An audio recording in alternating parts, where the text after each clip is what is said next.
It was supposed to be a routine day for Marcus Thompson, the first black FBI director in U.S. history. After attending a high-level intelligence briefing overseas, he had landed back in the United States earlier than expected due to last-minute changes in his itinerary. Without his usual entourage or security detail, Thompson walked alone through the bustling terminal, dressed casually in jeans, sneakers, and a dark bomber jacket.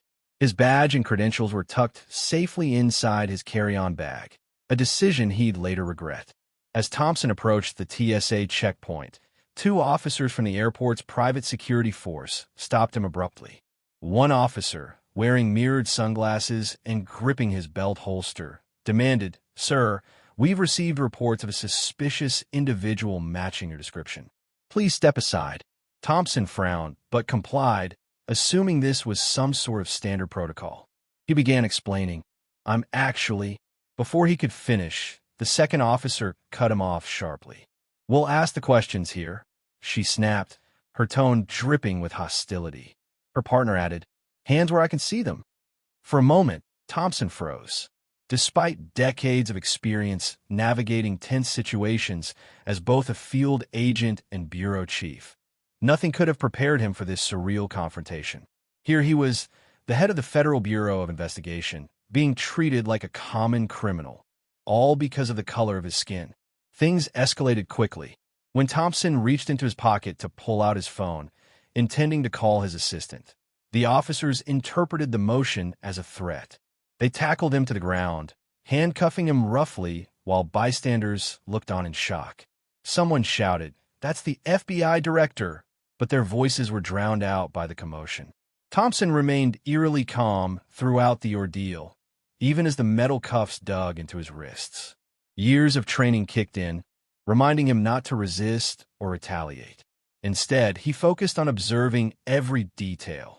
The way the officers refused to make eye contact, the dismissive remarks they muttered under their breath, the palpable tension radiating from their body language. After several agonizing minutes, another supervisor arrived on the scene. Recognizing the gravity of the situation, he ordered the officers to release Thompson immediately. That's when the tide turned dramatically. The moment the handcuffs came off, the two officers responsible for the arrest dropped to their knees, pleading for forgiveness.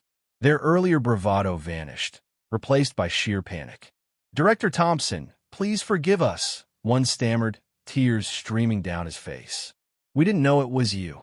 Thompson stared at them silently, his expression unreadable. For someone accustomed to commanding respect in boardrooms and congressional hearings, this display of groveling felt almost surreal. Yet beneath his stoic exterior, emotions churned. Anger, frustration, sadness, and perhaps even pity. "You should have known better," he finally said, his voice low but firm. "Your job is to protect and serve, not to profile and oppress." Word spread rapidly among airport staff and passengers, drawing a growing crowd. Phones were out, capturing every second of the spectacle. Social media platforms lit up with hashtags like #JusticeForThompson and #SystemicFailures, amplifying the incident's reach far beyond the confines of Dulles Airport. Meanwhile, the officers continued begging, promising they'd never make such a mistake again. "Please don't ruin our careers," one pleaded. "We're sorry. We're so sorry." But Thompson wasn't listening anymore. He turned away, signaling for the supervisor to handle the fallout. As he walked toward the exit, flanked by newly arrived agents from his team, he couldn't help but reflect on the absurdity of it all. If this could happen to him, a man with immense power and privilege, what hope did ordinary citizens have? By the time Thompson reached his car, news of the incident had already gone viral. Footage of the arrest, captured by multiple angles, painted a damning picture of overzealous policing and racial profiling. Within hours, major networks interrupted regular programming to cover the developing story. Pundits debated whether the officers' actions constituted gross negligence or outright racism, while civil rights activists seized the opportunity to highlight long-standing issues within law enforcement. Calls for accountability poured in from all sides. Members of Congress demanded an investigation into the airport's security protocols, while advocacy groups called for nationwide reforms. Meanwhile, online forums buzzed with discussions about systemic bias and the double standards applied to people of color versus their white counterparts. Back at FBI headquarters, Thompson's senior staff scrambled to manage the crisis. Some urged him to issue a statement condemning the officer's conduct, while others advised caution, warning against appearing too aggressive lest it undermine his credibility. Ultimately, Thompson decided to address the public directly, but only after gathering all the facts. 2 days later, Thompson stood before a packed auditorium filled with reporters, cameras, and microphones.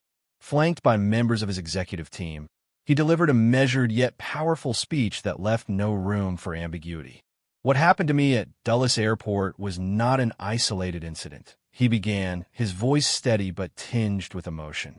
"It was a symptom of a much larger problem, one that has plagued our country for generations. Racism, implicit bias, and unchecked power are corrosive forces that erode trust between communities and those sworn to protect them." He recounted the details of his arrest, describing the fear and humiliation he felt during those harrowing moments. "Imagine being treated as less than human simply because of the color of your skin," he said, pausing to let the weight of his words sink in. "Now imagine living with that reality every single day." While acknowledging the officer's apologies, Thompson made it clear that contrition alone wasn't enough. Saying, "I'm sorry," doesn't undo the damage caused by reckless actions, he stated. Real change requires accountability, transparency, and a willingness to confront uncomfortable truths. To underscore his commitment to reform, Thompson announced the formation of a task force dedicated to addressing racial disparities within law enforcement agencies nationwide. Comprised of experts from diverse backgrounds, the group would review policies, recommend best practices, and hold institutions accountable for failing to meet established standards. In the days following the press conference, Thompson met privately with key stakeholders to discuss next steps. These included representatives from civil rights organizations, law enforcement unions, and government oversight committees. Each meeting was tense yet productive, marked by candid conversations about the challenges ahead. One particularly heated session involved leaders from the Fraternal Order of Police, FOP, who pushed back against calls for stricter regulations. "You're painting all cops with the same brush," argued one union official. "Most of us do our jobs honorably, without prejudice." Thompson listened patiently before responding.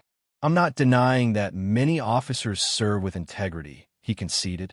"But when bad actors go unpunished, it tarnishes the entire profession. We owe it to the good men and women in uniform to root out corruption wherever it exists." Despite initial resistance, the FOP eventually agreed to collaborate on implementing certain reforms, albeit reluctantly. Progress, however incremental, was still progress. As weeks turned into months, the impact of Thompson's arrest continued to reverberate throughout society. Lawmakers introduced legislation aimed at curbing racial profiling, while local governments allocated funds to improve community police relations. Training programs emphasizing de-escalation techniques and cultural sensitivity became mandatory in many departments. At the same time, backlash grew louder among critics who viewed these efforts as overreach.